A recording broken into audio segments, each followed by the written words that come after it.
আমি রাষ্ট্রবিজ্ঞানের একাদশ শ্রেণীর ক্লাস নিব। তোমাদের কাছে আমি পড়াবো প্রথম অধ্যায় গৃহ ব্যবস্থাপনা চ্যাপ্টারের প্রথম কিছু অংশ। প্রথমে আমি আমার নাম বলছি। আমার নাম আয়েশা আক্তার বানু।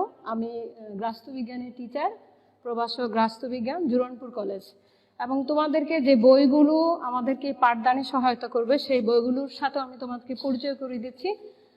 দুটো বইয়ের সাথে আমরা সম্পৃক্ত হব এই পড়াশোনার ক্ষেত্রে। প্রথমটা হচ্ছে রাষ্ট্রবিজ্ঞান প্রথম পত্র, যার রাইটার হচ্ছেন প্রফেসর গাজী হোসনে আরা এবং প্রফেসর রাফিকা সুলতানা, এবং দ্বিতীয় বইটা হচ্ছে রাষ্ট্রবিজ্ঞান প্রথম পত্র, রাইটার হচ্ছেন মলিনা রানী ঘোষ। আমরা প্রথম অধ্যায়ে যে অংশটা পড়বো সেই অংশটা প্রথমেই আমাদেরকে, আমরা গৃহ ব্যবস্থাপনা সম্পর্কে যখন পড়বো প্রথমেই আমাদেরকে জেনে নিতে হবে গৃহ ব্যবস্থাপনা কি, কেন এবং কি কারণে এটা আমরা পড়ব। গৃহের সাথে আমাদের যে সম্পর্কিত এবং গৃহকে পরিচালনা করার জন্য যে বিশেষ পদ্ধতিগুলি আছে বা যে বিষয়গুলো আছে আমরা জানবো, সেই পদ্ধতিগুলিকে পরিচালনা করাকেই মূলত ব্যবস্থাপনার অংশ হিসেবে ধরা হয়। তো প্রথমে আমরা গৃহ ব্যবস্থাপনার একটা সংজ্ঞা দিচ্ছি তোমাদেরকে। প্রথমে আমরা জেনে নিচ্ছি গৃহ ব্যবস্থাপনা কি। গৃহ ব্যবস্থাপনা হলো একটা মানসিক প্রক্রিয়া। মানসিক প্রক্রিয়া বলতে আমরা যখন গৃহ পরিচালনা করব তখন আমাদেরকে কিভাবে সেটা পরিচালনা করতে হবে, সেই জিনিসগুলি জানার মাধ্যমে যে প্রক্রিয়াধীন যেভাবে আমরা কাজগুলো করব সেটাকে আমরা বলছি একটা মানসিক প্রক্রিয়া। এবং বলা হচ্ছে যার মাধ্যমে পরিবারগুলো পরিকল্পনা, নিয়ন্ত্রণ, মূল্যায়নের মাধ্যমে পরিবারের মানবীয় অমানবীয় সম্পদের সুষ্ঠু ব্যবহার করে লক্ষ্য অর্জন করে। তো সেই জিনিসটাকে আমরা আরো ভালোভাবে বোঝার জন্য একটা ছক অঙ্কন করেছি। এই ছকের মধ্যে দেয়া আছে, এখানে খেয়াল করো তোমরা, লেখা আছে গৃহ ব্যবস্থাপনা। গৃহ ব্যবস্থাপনা যখন আমরা করব, গৃহে যখন আমরা কাজ করব, সেই কাজগুলি আমাদের মানসিক এবং শারীরিক দুটো অংশেই করতে হবে। তো মানসিক কাজগুলো আমাদের মন থেকে যেগুলো হবে জ্ঞানমূলক, হ্যাঁ, আর শারীরিক হচ্ছে আমরা শারীরিকভাবে যেগুলি করব। মানসিক এবং শারীরিক প্রক্রিয়া হচ্ছে এই দুটো মিলে আমাদের একটা কর্ম পদ্ধতির সৃষ্টি হয়। এবং এই কর্ম পদ্ধতিগুলো হচ্ছে পরিকল্পনা প্রণয়ন, মানে কোনো কাজ করার আগে আমরা যে একটা প্ল্যানিং করব। প্ল্যানিং মানে কাজটা কিভাবে করা হবে, কিভাবে করলে সুবিধা হবে, এটার অল্টারনেট আছে কিনা, বা এই কাজটা করতে গেলে আমাদের কি পরিমাণে সময় লাগবে। দ্বিতীয়টা হচ্ছে সংগঠন।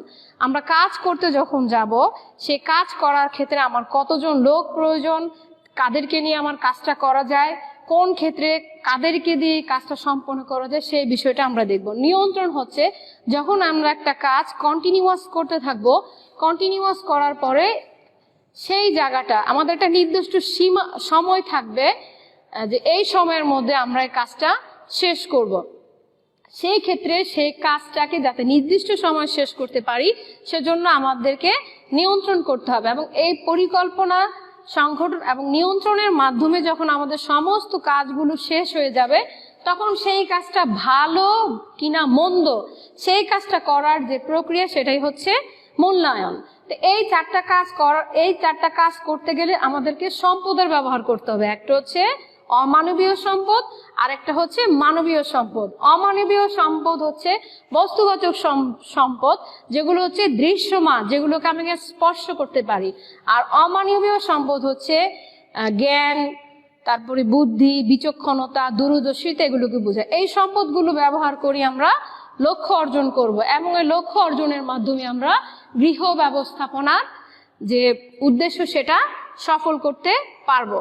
তো সেটা সফল করার জন্য আমাদেরকে আরো কিছু জেনে নিতে হবে। সেই বিষয়গুলো হচ্ছে, পরিশেষে আমরা এই ছকটা দেখে যেটা বলতে পারি সেটা হচ্ছে গৃহ ব্যবস্থাপনার ধাপ, এই পরিকল্পনা, প্রণয়ন, সংগঠন, নিয়ন্ত্রণ, মূল্যায়ন, এবং আরো একটি বিষয় আছে যেটাকে বলা হচ্ছে সিদ্ধান্ত গ্রহণ। এগুলোকে গৃহ ব্যবস্থাপনার ধাপ বলা হয়। এই সম্পদ ব্যবহার, এই পুরো ছকটা যে আছে, এই ছকটা ব্যবহারের মাধ্যমে কিন্তু আমরা লক্ষ্য অর্জনে চলে যাব। লক্ষ্য অর্জন বলতে আমরা গৃহ ব্যবস্থাপনার যে মূল উদ্দেশ্য সেটা জেনে যাব। এখন গৃহ ব্যবস্থাপনার উদ্দেশ্য কি কি সেটা আমি বলে দিচ্ছি। আমাদের বইয়ের মধ্যে যদিও আছে, তারপর আমি বলছি মূল্যবোধ এবং লক্ষ্য নির্ধারণ। একটা মানুষের মূল্যবোধ ভালো হতে পারে, মন্দ হতে পারে। ভালো মূল্যবোধ নিয়ে যদি আমরা লক্ষ্য নির্ধারণ করি তাহলে অবশ্যই সেই কাজটা ভালো হবে। দ্বিতীয় হচ্ছে পরিবেশ রক্ষা করা। আমরা যখন কোনো কাজ করব তার পরিবেশটা অবশ্যই সেরকম হতে হবে। এরপরে যে সম্পদের সুষ্ঠু ব্যবহার, সম্পদের সুষ্ঠু ব্যবহার তোমাদেরকে বলা হয়েছে যে মানবীয় অমানবীয় সম্পদের একটা সুষ্ঠু ব্যবহার আমরা করব। তারপরে বলা হচ্ছে গৃহ ব্যবস্থাপনার স্তর বা পদ্ধতি। এই যে চারটা আছে, পরিকল্পনা, প্রণয়ন, সংগঠন, নিয়ন্ত্রণ, মূল্যায়ন, এগুলো হচ্ছে আসলে গৃহ ব্যবস্থাপনার স্তর বা পদ্ধতি। সময় এবং শক্তি সম্পর্কে ধারণা, সময় সম্পর্কে আমাদেরকে জানতে হবে এই জন্য, কারণ সবগুলো কাজ, কোন কাজটাতে কতটুকু সময় লাগে বা কোন কাজটা কতটুকু সময়ের মধ্যে সম্পন্ন করতে হবে। কিছু কিছু কাজ আছে অল্প সময়ে শেষ করা যায়, সেখানেও আমাদের শক্তি সম্পর্কে একটা ধারণা নিতে হবে। ক্লান্তি হ্রাস, কাজ করতে করতে অনেক সময় আমরা খুব ক্লান্ত বোধ করি, সেই ক্লান্তিটা যাতে হ্রাস হয় সেদিকেও আমাদেরকে খেয়াল রাখতে হবে। এবং বিনিয়োগ সম্পর্কে ধারণা, আয় কি ব্যয় কি। আয় হচ্ছে একটা পরিবার তার মাস শেষে যে বেতনটা ড্র করে সেটা হচ্ছে আয়, ব্যয় হচ্ছে সেখান থেকে আমরা মাস শেষে যেমন বাজারের বিভিন্ন খাতে আমরা ব্যয় করে থাকি, সেটা হচ্ছে ব্যয়। এবং বিনিয়োগ, আয় ব্যয়ের পরে আমরা গৃহ ব্যবস্থাপনায় আরেকটা জিনিস শিখবো, সেটা হচ্ছে বাজেট। সেই বাজেটে আমরা আয় এবং ব্যয় সম্পর্কে শিখবো। সেখানে আমরা আয় ব্যয়ের পরে আমাদের যে উদ্বৃত্ত থাকবে সেটাই আমরা বিনিয়োগের ক্ষেত্রে কাজে লাগাবো। এরপর হচ্ছে সঞ্চয় সম্পর্কে সচেতনতা। গৃহ ব্যবস্থাপনার আরেকটা উদ্দেশ্য হচ্ছে যে আমরা সবাই গৃহ ব্যবস্থাপনার যে ধাপগুলো আছে বা গৃহ ব্যবস্থাপনার যে বিষয়গুলো আছে সেগুলো সম্পর্কে জানলে আমরা সঞ্চয় সম্পর্কে অবশ্যই একটা সচেতনতা তৈরি হবে। তারপর আমাদের যে সমস্যাগুলো আছে সেগুলো সম্পর্কে আমাদের মধ্যে সচেতনতা আসবে। পরিতৃপ্তির বিধান, যে কোনো কাজ করার পরে আমাদের মধ্যে একটা পরিতৃপ্তি থাকতে হবে। আলো এবং গৃহ ব্যবস্থাপনায় উদ্দেশ্য আরো হচ্ছে আলো এবং বর্ণ সম্পর্কে ধারণা। আলোটা হচ্ছে আমরা একটা ঘর যখন তৈরি করব, সেই ঘরের মধ্যে কি পরিমাণে আলো থাকবে এবং রং, কি ধরনের রং ব্যবহার করলে সেটা আমাদের মনের মধ্যে উষ্ণতা তৈরি করবে এবং সেটা আমাদেরকে কি কাজে লাগবে। এরপরে আসো গৃহ প্রাঙ্গণের নান্দিকতা এবং ব্যবহার বৃদ্ধি। আমাদের বাড়ির চতুর্দিকে যে জায়গা রয়েছে সেগুলোর উপযুক্ত ব্যবহার সম্পর্কে আমরা শিখব এবং সেগুলো ব্যবহার করে সেখান থেকে কিভাবে আমরা আয় করতে পারি, আমাদের পরিবারের আয় বৃদ্ধি করতে পারি এবং সেই আয় বৃদ্ধির মাধ্যমে আমাদের পরিবারকে কিভাবে আমরা সহায়তা করতে পারি, সেটাও একটা গৃহ ব্যবস্থাপনার উদ্দেশ্য। এরপরে আরো হচ্ছে সুষ্ঠু পারিবারিক জীবন। সুষ্ঠু পারিবারিক জীবন বলতে যেটা বোঝানো হচ্ছে যে আমাদের পরিবারে বিভিন্ন ধরনের সদস্য রয়েছে, বাবা মা, দাদা দাদি, ভাই বোন, ছোট বাচ্চা, অনেকে যৌথ পরিবারে বসবাস করেন। তো সেই ক্ষেত্রে সেই জায়গায় কাজগুলো আমাদেরকে বিভিন্ন ভাগে ভাগ করে নিতে হবে। ছোটদের জন্য আলাদা কাজ, বড়দের জন্য আলাদা কাজ। ছোটরা যে কাজটা করতে পারে তাদেরকে সেই কাজটা করতে দেয়া এবং বড়রা যে কাজটা করতে পারে সেটা তাদেরকে সেভাবে, তাদের সোজা কথায় বয়স অনুযায়ী তাদেরকে সে কাজগুলো ভাগ করে দিলেই আমরা একটা সুষ্ঠু পারিবারিক জীবনের আশা করতে পারি। এরপর লাস্টের যেটা হচ্ছে গৃহ ব্যবস্থাপনার উদ্দেশ্য, যে পরিবেশের ভারসাম্য রক্ষায় সচেতনতা অবলম্বন করা। যেহেতু পরিবার হচ্ছে সমাজের একটা মূল অংশ এবং অনেকগুলো পরিবার নিয়ে যেহেতু একটু সমাজ তৈরি হয়, সেই জন্য সে কাজগুলো করার জন্য অবশ্যই আমাদের একটা পরিবেশের ভারসাম্যতা তৈরি করতে হবে এবং এই ভারসাম্যতা তৈরি করতে গেলে আমাদের মূল্যবোধ, লক্ষ্য, মান, মূল্যবোধ এগুলো আমরা অবশ্য পরে পড়বো, কিন্তু তারপরও গৃহ ব্যবস্থাপনা হচ্ছে এমন একটা বিষয় যেটা পড়তে গেলে তোমাকে সবকিছুই ভালোভাবে জেনে নিতে হবে। এরপরে চলে আসি আমরা প্রেষণা। দ্বিতীয় অংশ হচ্ছে প্রেষণা।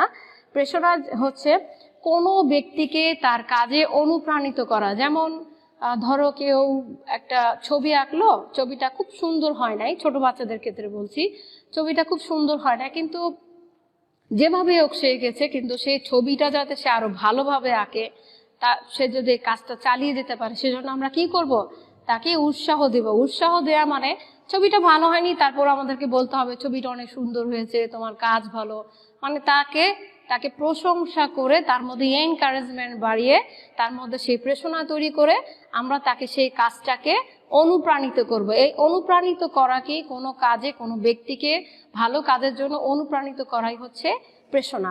প্রেরণা সৃষ্টিকারী কতগুলো বিষয় রয়েছে, সে বিষয়গুলো হচ্ছে মূল্যবোধ, মান এবং লক্ষ্য। আমি একটু বোর্ডে তোমাদেরকে একটু দেখিয়ে দিচ্ছি।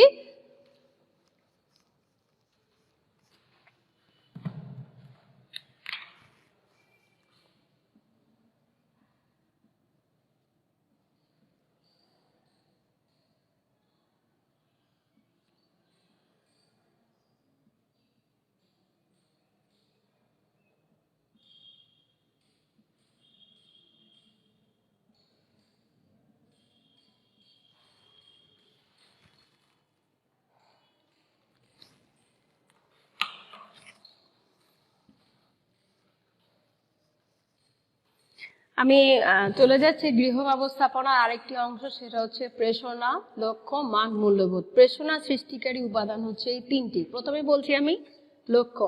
লক্ষ্য হচ্ছে কোনো কাজের পরিসমাপ্তিকে লক্ষ্য বলে। লক্ষ্য হচ্ছে তিন ধরনের: দীর্ঘমেয়াদী লক্ষ্য, মধ্যমেয়াদী লক্ষ্য, স্বল্পমেয়াদী লক্ষ্য। দীর্ঘমেয়াদী লক্ষ্য হচ্ছে যেমন একটা ছেলে, সে চিন্তা ভাবনা করলো সে বড় হয়ে ডাক্তার হবে। তো ডাক্তার হওয়ার ক্ষেত্রে তাকে প্রথমে কি করতে হবে?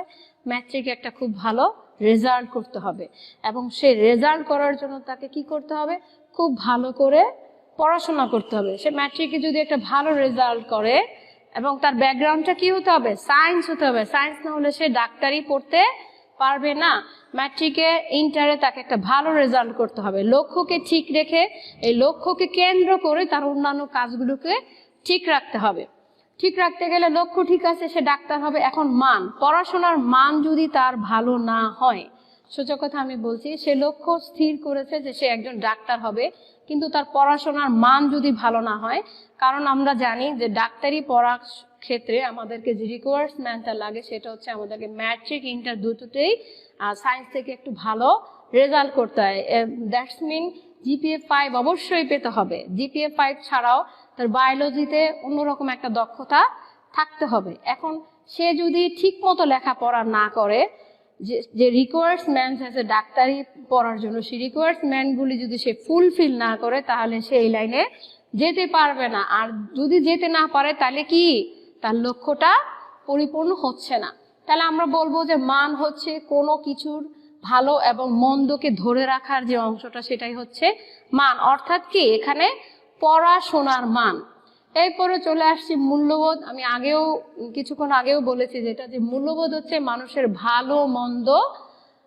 ভালো মন্দের একটা ধারণা। যেমন একটা এক্সাম্পল দিচ্ছি, তুমি রাস্তা দিয়ে যাচ্ছ, একজন 5-6 জন মানুষ একটা চোরকে খুব পিটাচ্ছে। এখন তুমি রাস্তা দিয়ে যাচ্ছ, তোমার খুব আফসোস হচ্ছে, আহারে এই চোরটাকে তো খুব মারতেছে, তোমার খুব কষ্ট লাগতেছে। কিন্তু যারা মারতেছে তারা কিন্তু ক্ষোভে মারতেছে, এই তুই চুরি করছিস, তোকে মারতেই হবে। এখানে তোমার মূল্যবোধ, সেই চোরটাকে দেখে তোমার কষ্ট হচ্ছে না, একে মারা ঠিক না, একে পুলিশের কাছে দিয়ে দিলেই চলে, একে মারার কোনো প্রয়োজন নাই। কিন্তু যারা মারছে সেই চোরটাকে, তাদের মূল্যবোধ হচ্ছে না, একে মারলেই তাদের শান্তি হবে। আসলে কিন্তু তা না। মূল্যবোধ হচ্ছে একটা মানুষের ভালো মন্দের যে বিচার বিশ্লেষণ। কেউ যদি ভালো মূল্যবোধের থাকে তার মধ্যে, তাহলে তার কাজগুলো, তার ধারণাগুলো ভালোই হবে। আর কেউ যদি মন্দের ক্ষেত্রে এই মূল্যবোধটাকে পোষণ করে, তাহলে তার মূল্যবোধটা ওরকমই হবে। তো সেই ক্ষেত্রে যে কথাগুলো বলা হচ্ছে, যে লক্ষ্য, মান এবং মূল্যবোধ একটার সাথে আরেকটা কি সম্পৃক্ত। লক্ষ্যের কাছে যদি পৌঁছাতে হয়, তাহলে আমার মানটা কি আরো ভালো করতে হবে। মানটা যদি ভালো না হয়, তাহলে আমি কিন্তু কি করব? এই লক্ষ্যের মধ্যে পৌঁছাতে পারবো না। আরো একটা বিষয় আছে, যদি ভালো করে কেউ লেখাপড়া না করে, তার পড়াশোনার মানও ভালো হবে না।